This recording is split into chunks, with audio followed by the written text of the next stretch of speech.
Pernah dengar orang Tegal ngomong nggak? Kok kedengarannya lebih tegas ya? Ater. Apa bener orang Tegal ngomong huruf tebal atau cuma stereotip aja? Yuk kita bahas secara fonologi. Fonologi adalah cabang ilmu linguistik yang membahas tentang bunyi. Bohong. Yang bener. Hah? Jadi di dalam ilmu bahasa kita tidak hanya membahas tentang aksara dan pada bahasa, kita juga mempelajari bagaimana bunyi bahasa itu terproduksi. Let's watch this video. Wis kecasak esok-esok aja ngipe ke. Dosa paham ora? Truk cokar wong tua ya dikandani malah ngipe.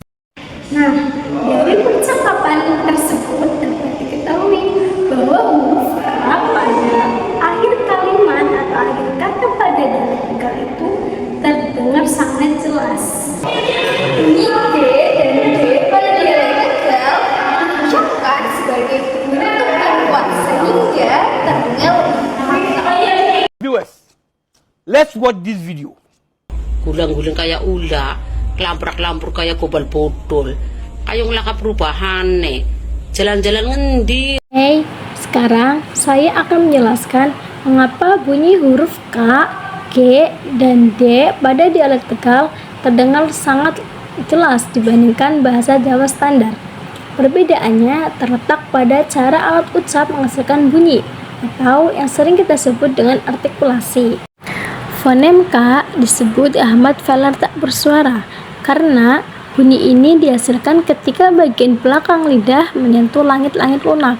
Kemudian udara ditahan sesaat dan dilepaskan.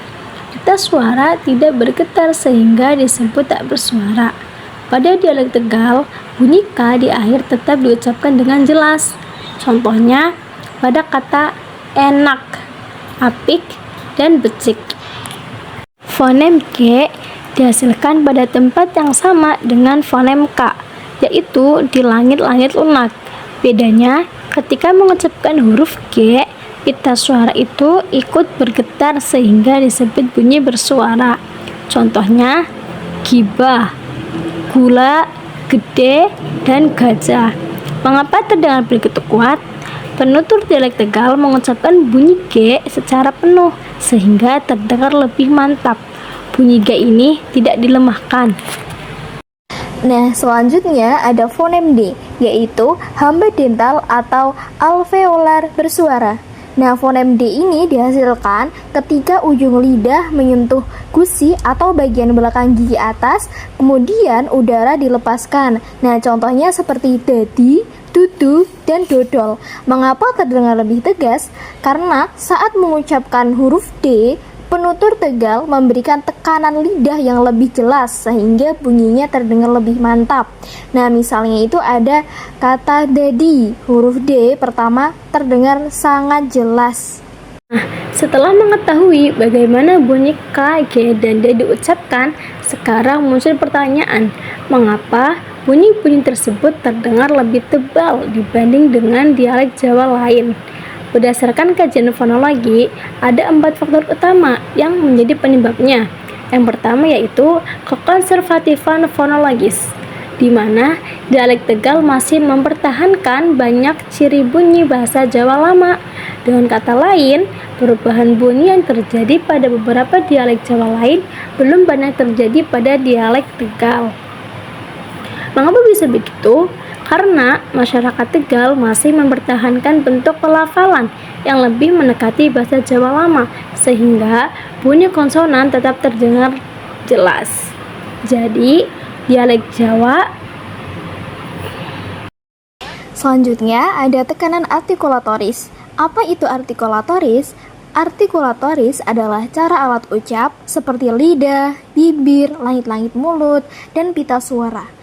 Nah, ini bekerja ketika menghasilkan bunyi. Nah, apa itu vortis? Vortis berarti bunyi yang dihasilkan dengan tenaga atau tekanan yang lebih besar. Misalnya, ketika mengucapkan gede, orang Tegal biasanya menekankan bunyi G lebih kuat. Begitu juga seperti dedi, gula, dudu. Nah, huruf D dan G terdengar jelas karena tekanan lidah dan aliran udara lebih kuat. Bunyi konsonan menjadi lebih jelas. Bukan berarti orang Tegal marah, bukan berarti juga berbicara kasar, tetapi memang sistem bunyinya seperti itu. Semakin kuat kerja alat ucap, semakin jelas pula bunyi yang dihasilkan. Selanjutnya ada fungsi identitas sosial. Dialek Tegal bukan hanya alat komunikasi, tetapi juga menjadi identitas masyarakat Tegal. Ketika seseorang berbicara, apa kowe wis mangan, orang lain langsung mengetahui bahwa kemungkinan ia berasal dari daerah Tegal atau Brebes. Banyak masyarakat Tegal bahkan sengaja mempertahankan logat ngapak karena bangga terhadap bahasa daerahnya. Nah, artinya bunyi yang khas tersebut menjadi identitas budaya. Jadi, selain dipengaruhi oleh sistem bunyi, pelafalan khas dialek Tegal juga dipertahankan karena menjadi ciri khas dan identitas masyarakatnya. Nah, berdasarkan 4 faktor tersebut dapat disimpulkan bahwa konsonan pada dialek Tegal terdengar lebih tebal bukan karena penuturnya berbicara lebih keras. Penyebab utamanya adalah dialek Tegal mempertahankan bunyi asli, tidak mengalami pelemahan konsonan di akhir kata, menggunakan tekanan artikulasi yang lebih kuat, serta menjadikan cara berbicara tersebut sebagai bagian dari identitas budaya masyarakat Tegal.